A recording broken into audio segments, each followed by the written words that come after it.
Hey guys, welcome back to Bait and Tackle. Today we are going to make some fluid beds, and I know there's been a ton of videos on this already, so hopefully this won't take too long. But what we're going to do is we're going to make 2 more of these bases with the valves on them to close, so you can regulate the air going to the actual fluid bed. So we're going to make 2 of these, and then we're going to make 8 more containers. So I've already pre-cut a whole bunch of 2-inch PVC with, I think it's about 2 3/4 inch long. And then what we're going to end up doing is putting caps on these, and then we're going to end up putting the paper on the bottom so that the airflow can go through it. Now I've got some of these that were already pre-made from another person that I got them from originally, but I saw how easy the build was, and I was like, I could probably make these myself. So for like, I don't know, I'd say like $40 or less, I'm gonna end up making 2 more of these fluid bed bases. And then I bought tubing, I bought some T-connectors, I bought some valves, and I bought the couplers. That's the actual base of the fluid bed itself. And then we're gonna put them on a 3-inch cap as a base, just like what they did here. So we're going to basically like copy this and make some new ones. So I've got all the materials I need. We've got 2 couplers to make those 2. We've got the pieces of PVC cut for the actual containers for the powder paint. And then I've also got some glue here. I've got some Gorilla Glue. That's what they use to put theirs together. I'm going to use the same thing. And then I think I'm going to try Elmer's glue to glue the paper cup on the bottom of the actual cup itself that holds the powder paint. So, and I've also got some lunch bags. I just bought some cheap lunch bags from Food Lion. We're going to cut those out in a circle and use those for the actual bottoms of the cups for the air to go through. So we'll try it, see how it makes out, and hopefully this turns out real good. Okay guys, so the first thing we're going to do is we're going to take, and I already pre-drilled the holes in the bottoms of these couplers, and that is a 13/64 size drill bit, and it fits snug. One of these is actually too loose, but this is the snug one, and I mean it fits in there perfect. I was able to just twist it in, so I'll probably just put a little bit of glue around the back side of it so you don't see it out here. This one is going to be a little loose because I drilled a hole a little bit too big, so I'll probably just glue that one into place. But the first thing we're going to do is we're going to get these bottoms going. So what I'm going to do is put some glue on the bottom edge of this ring. Nice. Try to get it as even as possible. I have to go back over some of the spots.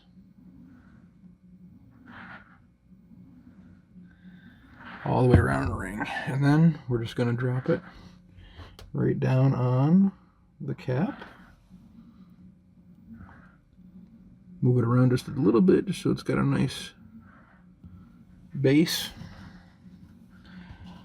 And then I'm going to go ahead and put some glue around this valve here. And I'm going to go ahead and put this in too. This one's the loose one. It's probably going to take a little bit. So this one's going to look a little bit ugly just because it's got glue on the outside. But that's okay. So we'll let that sit like that. Let that glue. And then we'll go ahead and do the other one. And like I said, this one, it's pretty snug. That's why that 13/64 is really the way to go. But I'm just going to go ahead and put a small amount on the back side here. So it will be out a little bit on the front, but that's okay. I'm okay with that. Just a little bit here. Okay, so just a little bit around that edge. And then we're going to go ahead and cram that puppy in there. Okay, and make sure your nozzles are facing sideways so you can hook up the air hose to it. And then I'm going to go ahead and do the bottom of this one as well.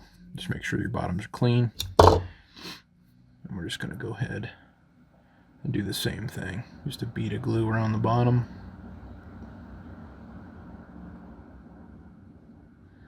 And I may have to go back and just fill in some spots.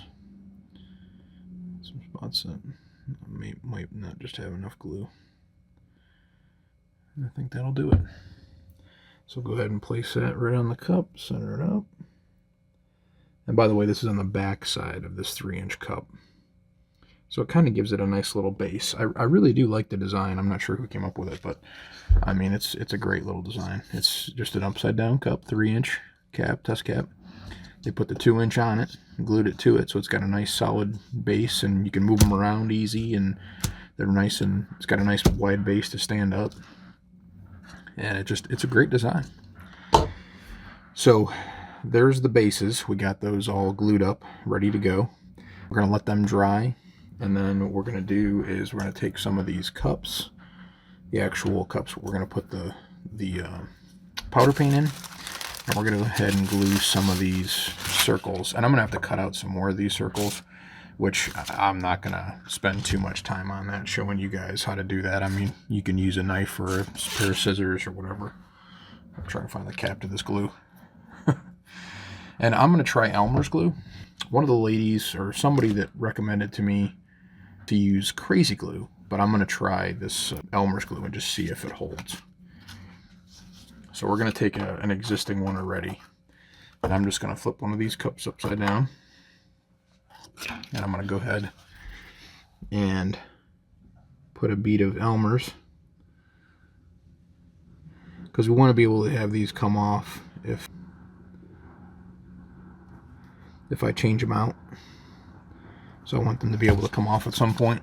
So I figured Elmer's glue, probably good. Not sure about Crazy Glue. I might have to get some. So we'll let this set up. I'm going to get the excess glue off there. And actually what I'm going to do is I'm going to flip it over so it dries flat. And then when I'm done, I'll take a razor blade and cut off the excess. So let's let things dry, and then we'll come back and see how we did. While we're waiting for that glue to dry, what I'm going to do is I'm just going to take one of these paper bags, and I'm going to cut with a really nice sharp brand new blade X-Acto knife, and just cut a circle without cutting the PVC, because I just cut the PVC a little bit. Make a nice exact circle filter.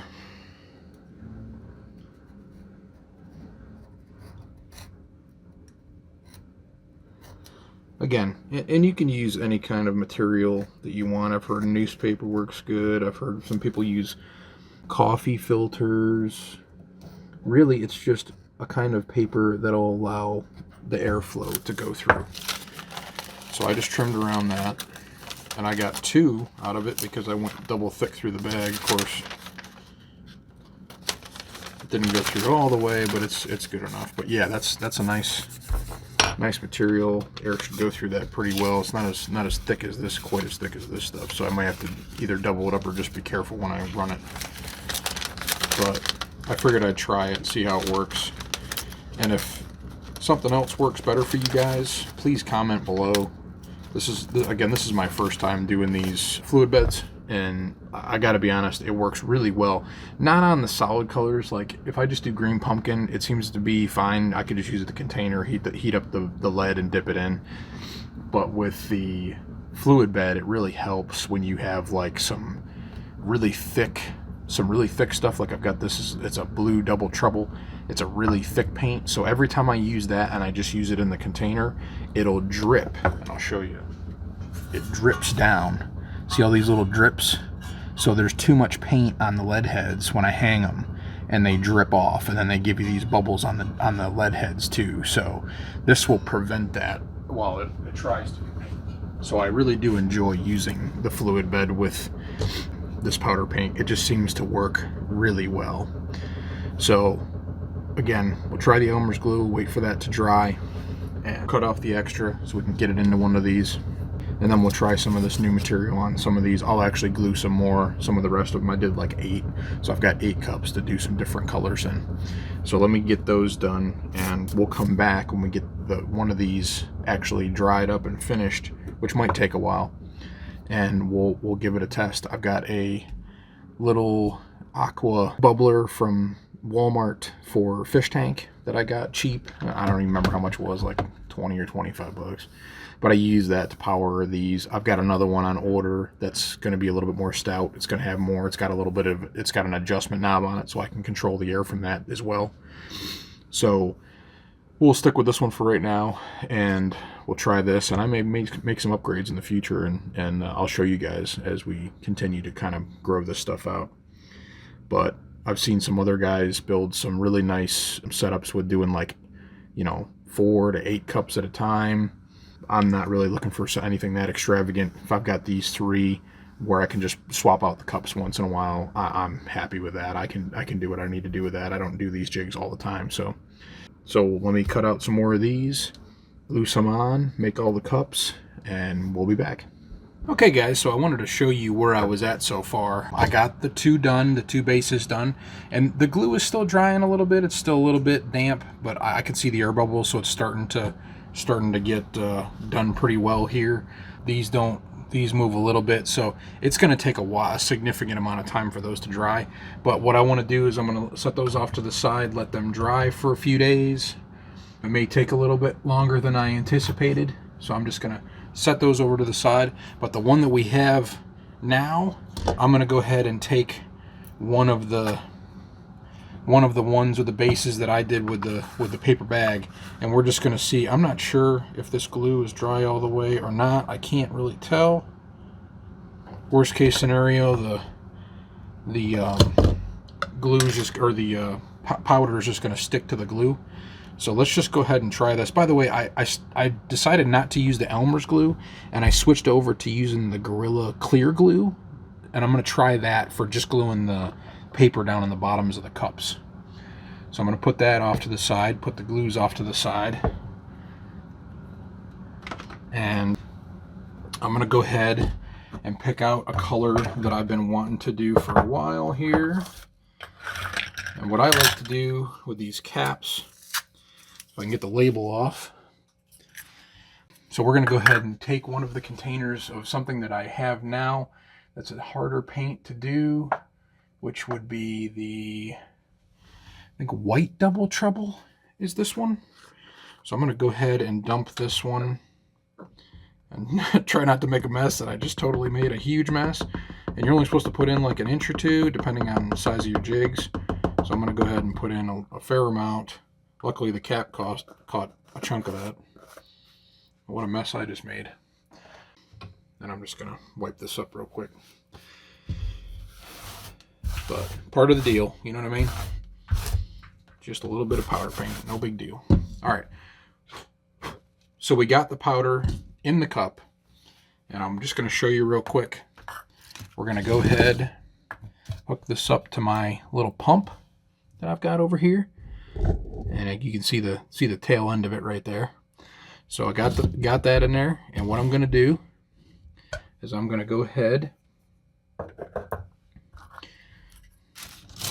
and I used a little bit of a sandpaper, just so you guys are aware, on the bottom edge of the cup after it's glued.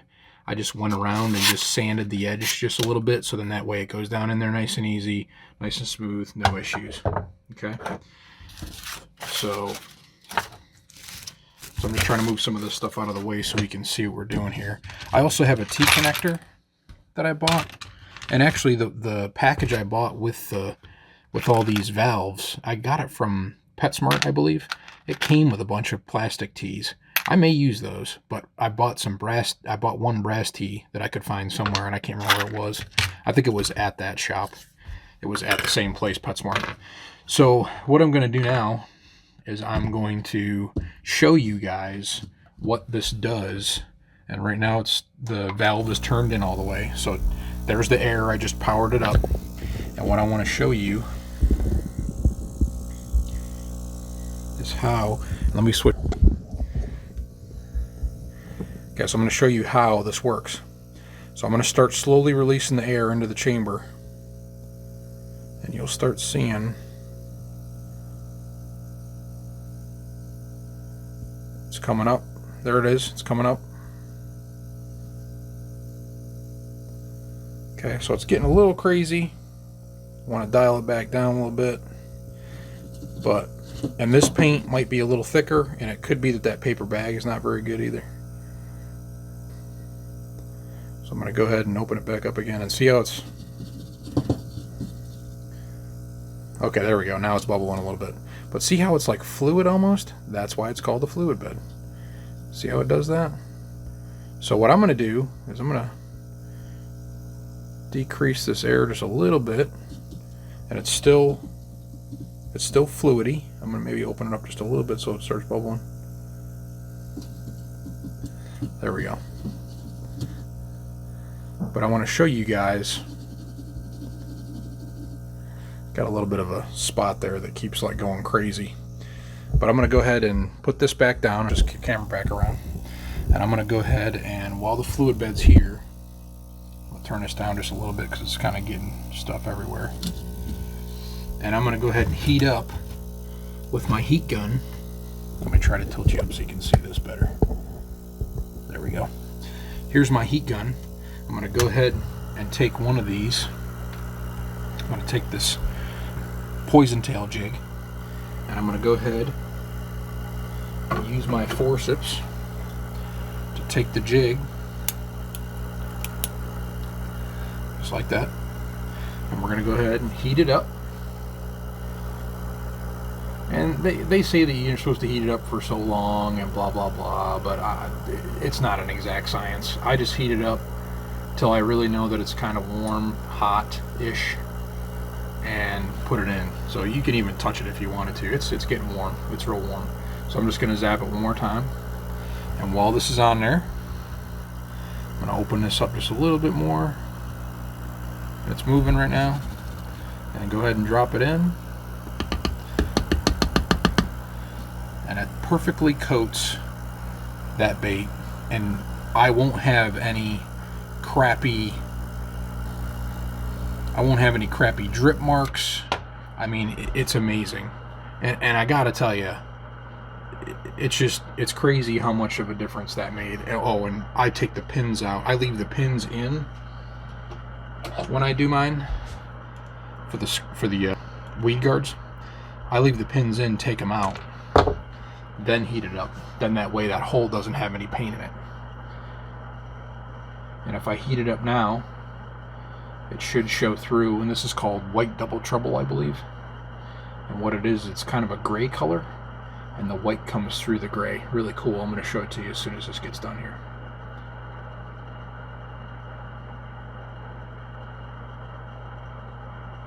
There it is. So see that, guys?